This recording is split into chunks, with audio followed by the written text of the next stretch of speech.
Então vamos lá, vamos falar da doutrina espírita e a relação com a Bíblia.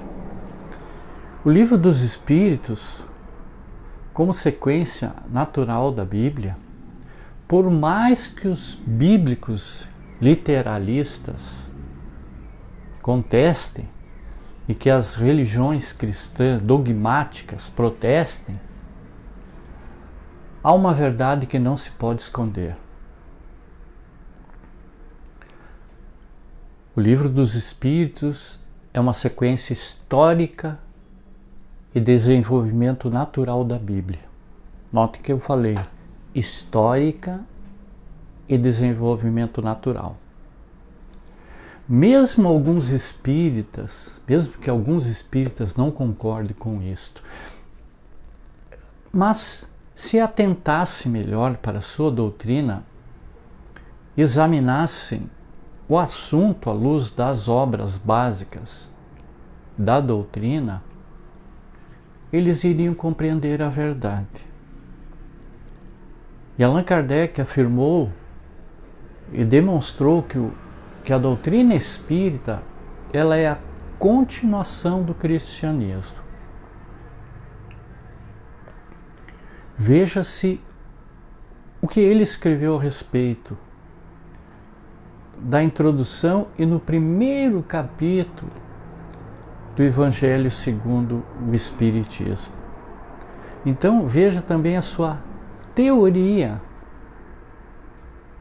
da revelação lá no primeiro capítulo do livro A Gênese.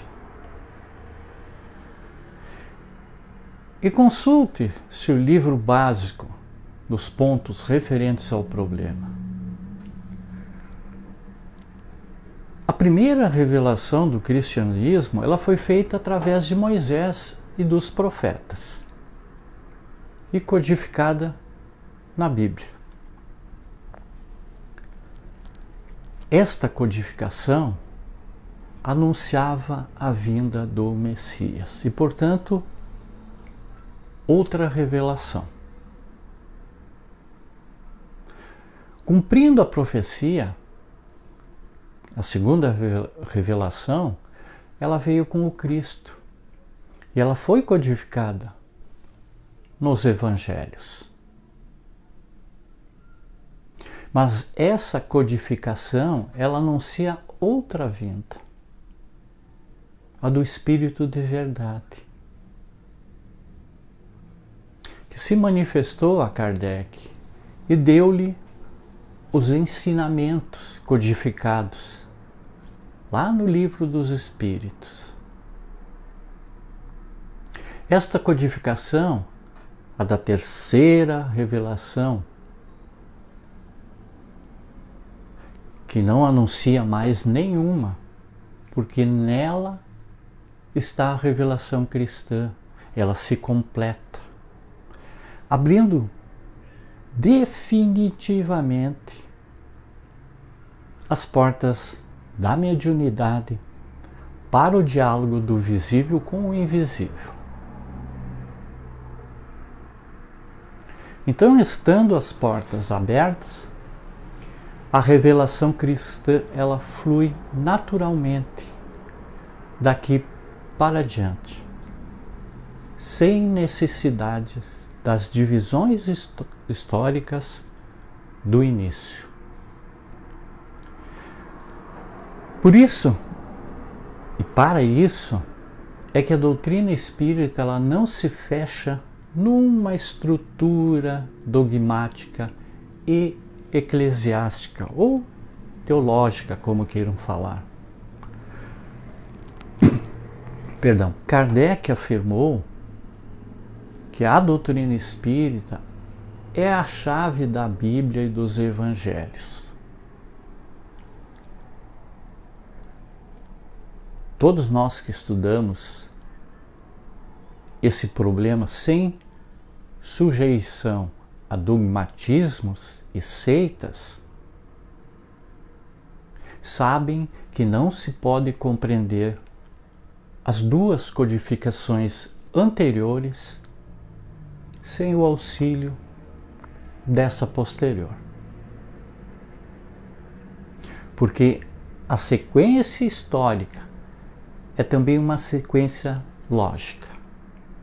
A Bíblia é a primícia maior do cristianismo. Os evangelhos são a premissa menor. E o livro dos Espíritos é a conclusão. Essa é a razão por que Jesus prometeu que o Espírito da Verdade viria completar e restabelecer os seus ensinos. Negar isto é negar o que ele mesmo disse, como nós vemos lá no capítulo 15 do Evangelho de Lucas, que diz o que foi e o que é. O Espírito de Verdade, ele esclarece o passado em função do presente e este em função do futuro.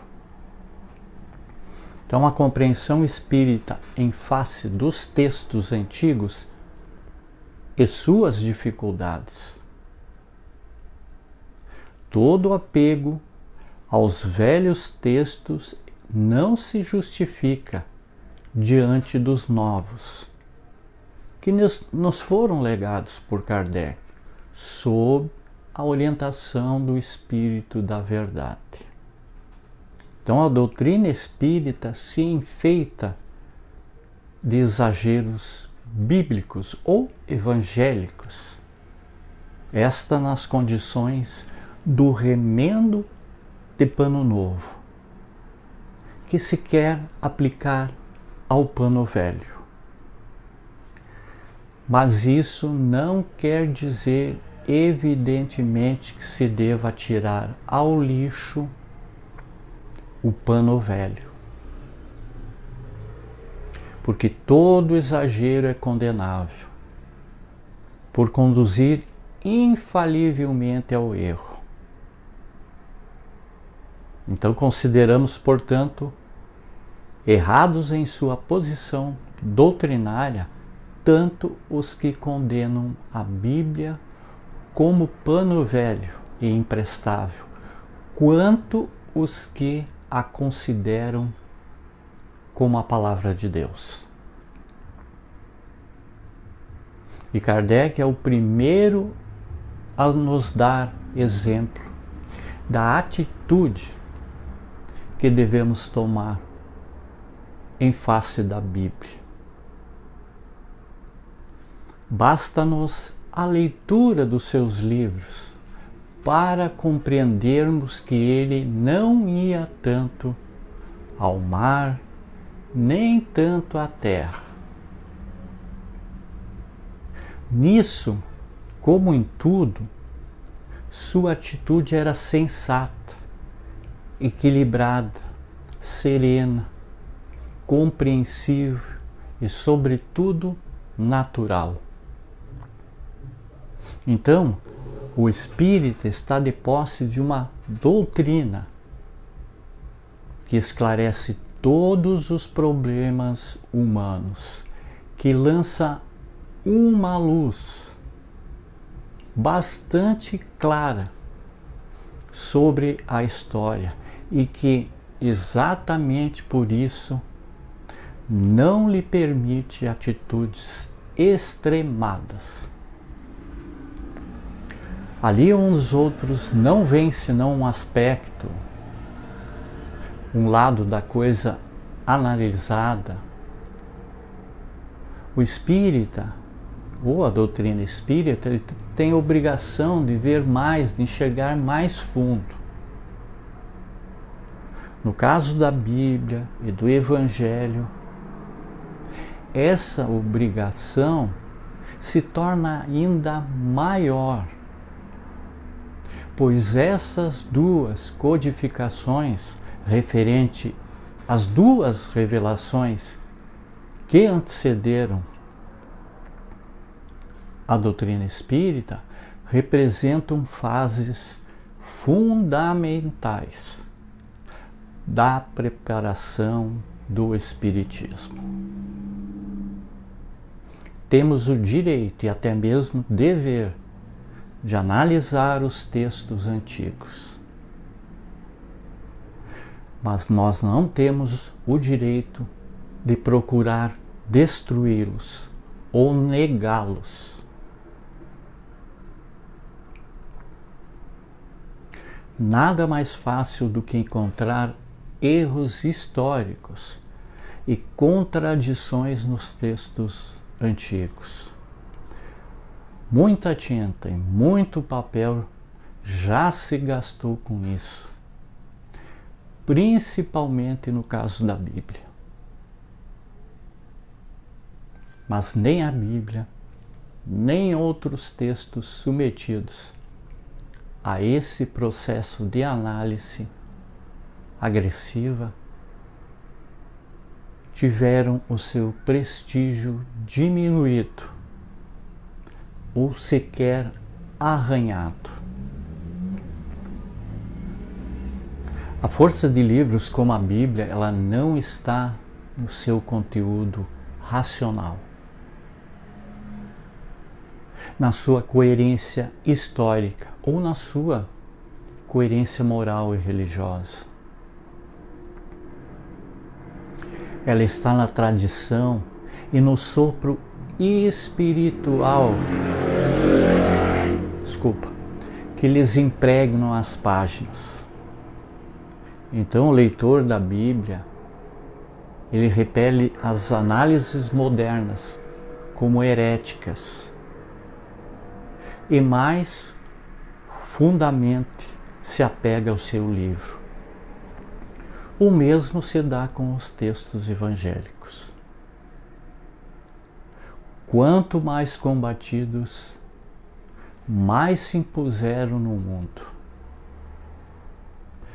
Porque todos esses textos foram feitos para falar mais ao coração do que à razão, para despertar antes a alma do que a mente. E cumpriram e cumprem a sua missão na Terra, apesar de toda a incompreensão dos que os combatem. A doutrina espírita, ela nasceu cristã, fundamentada nos evangelhos, como vemos desde o livro dos Espíritos, e tendo a Bíblia como seu mais profundo fundamento, como a pedra mais funda do seu alicerce. Muita paz, muita luz, gratidão a todos.